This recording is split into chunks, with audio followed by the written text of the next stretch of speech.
Bonjour tout le monde, j'espère que vous allez bien. Aujourd'hui, pour la pause santé et bien-être, j'ai envie de vous parler de la confiance en soi.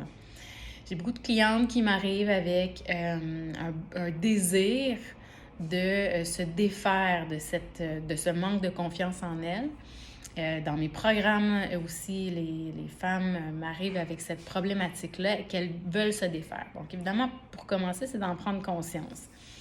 Donc, de prendre conscience qu'on a un manque de confiance en soi. Et je vous dirais que si vous ne savez pas exactement si c'est votre cas, c'est possible. Si vous pensez que de perdre du poids va vous donner confiance, si vous pensez que vous achetez une voiture de luxe, par exemple, va vous donner confiance en vous, va changer l'image que les gens auront de vous, donc ça changera alors donc l'image que vous aurez de vous à cause que vous aurez le reflet possible de quelqu'un d'autre. Alors, ce sont des signes qui indiquent en fait qu'il y a un manque de confiance en soi. Et ce manque de confiance en soi vient de différentes places, mais à la base, vient d'un manque d'amour de soi. Mais le manque d'amour de soi vient d'une place où c'est un manque de connaissance de soi.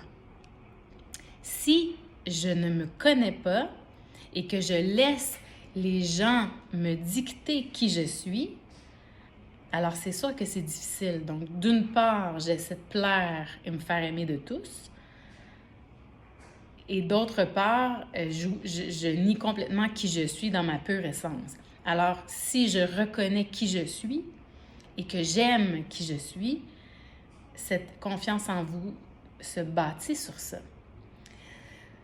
Donc, de laisser aller le regard de l'autre. Et je sais que c'est pas facile de laisser aller le regard de l'autre, mais d'un autre côté, les gens ont toujours quelque chose à dire. Donc, si vous n'êtes pas en accord avec vous-même, vous allez tout le temps laisser la place à l'autre de vous dicter qui vous devez être.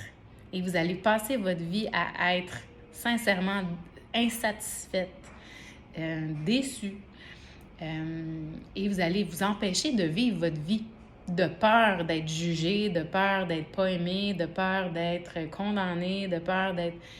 Donc voilà. Donc aujourd'hui, j'avais vraiment envie de passer ce message-là. Alors, peut-être pour vous donner un petit coup de pouce de plus. Donc, si vous en prenez conscience, parfait. Ici, il y a un manque de confiance en moi. C'est quoi la suite? Bon, parfait. Qui suis-je? Alors là, c'est vraiment de voir qui suis-je? Quelles sont mes forces? Quelles sont mes connaissances? Quelles sont mes faiblesses? Quels sont mes défauts? Quelles sont mes qualités d'être? Quelles sont mes valeurs? Quelles sont mes limites? Que finalement, souvent, on ne s'avoue pas parce qu'on laisse, encore une fois, les autres nous entraver même nos limites. Puis à un moment donné, on s'envahit, on n'est pas d'accord, mais on ne met pas nos limites. Donc, c'est sûr que personne ne va respecter quelqu'un qui ne met pas ses limites. C'est clair. Si vous êtes clair avec vos limites, c'est beaucoup plus facile de les mettre, évidemment. Alors, donc déjà de faire un état de la situation actuelle, un état des faits actuels. Qui suis-je? Qualité, défaut, force, faiblesse, déjà, ça va vous donner un bon indicateur. Et il y a plein d'autres trucs ensuite de ça pour vous aider à apprendre à vous connaître. Les relations sont un super beau laboratoire pour apprendre à vous connaître parce que, dans le fond, vous avez toujours le reflet de l'autre qui vous en dit long sur qui vous êtes vous. Donc, je vais vous donner ce truc-là comme il nous reste peut-être un petit peu de temps encore. Donc déjà, lorsque vous avez déjà établi une base de qui vous êtes et que vous comprenez que vous laissez les autres vous dicter qui vous êtes, ça peut être dans différents plans. Ce qui veut dire que peut-être que professionnellement, vous ne vous laissez pas dicter, mais peut-être qu'avec vos enfants ou avec vos amis, je ne sais pas. Donc, c'est vraiment de voir dans quel environnement vous agissez de cette façon-là. de reprendre votre pouvoir, de reprendre vos limites et de ne plus laisser les autres. Éventuellement, avec le temps, vous allez apprendre à ne plus laisser les autres vous dicter qui vous êtes. Et suite à ça, si vous voulez aller plus loin dans le processus d'apprendre à vous connaître, c'est vraiment d'observer le reflet de l'autre. Vous aimez quelque chose chez quelqu'un. Alors, où est-ce que ça se trouve en moi? Ah, cette personne-là, j'adore comment elle s'exprime.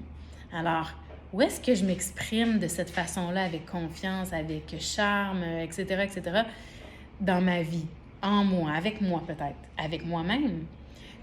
Donc, ça existe quelque part en vous. Dans son contraire, encore mieux, parce que c'est vraiment encore de cette façon-là qu'on évolue encore plus rapidement.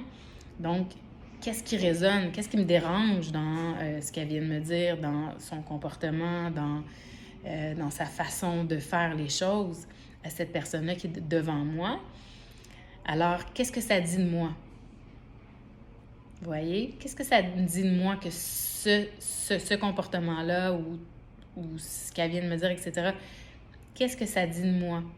Pourquoi ça me dérange? Qu'est-ce qui me dérange déjà? Je voudrais savoir. Évidemment, de valider, ça aide aussi parce que des fois, on assume plein de choses. Puis, en fait, on assume selon notre passé et on assume aussi, non seulement en fonction de nos expériences passées, mais on assume aussi parce qu'on a nos perceptions qui sont justement en lien avec nos programmations, etc., etc. Donc, je vais arrêter là. Je pense que je vous en ai donné beaucoup aujourd'hui par rapport à la confiance. Donc, c'est plein d'exercices que vous pouvez faire dès maintenant pour justement ramener plus de confiance en vous. Je serais curieuse de savoir qu'est-ce que vous avez mis en place, qu'est-ce que ça résonne en dedans de vous quand je vous parle de ça.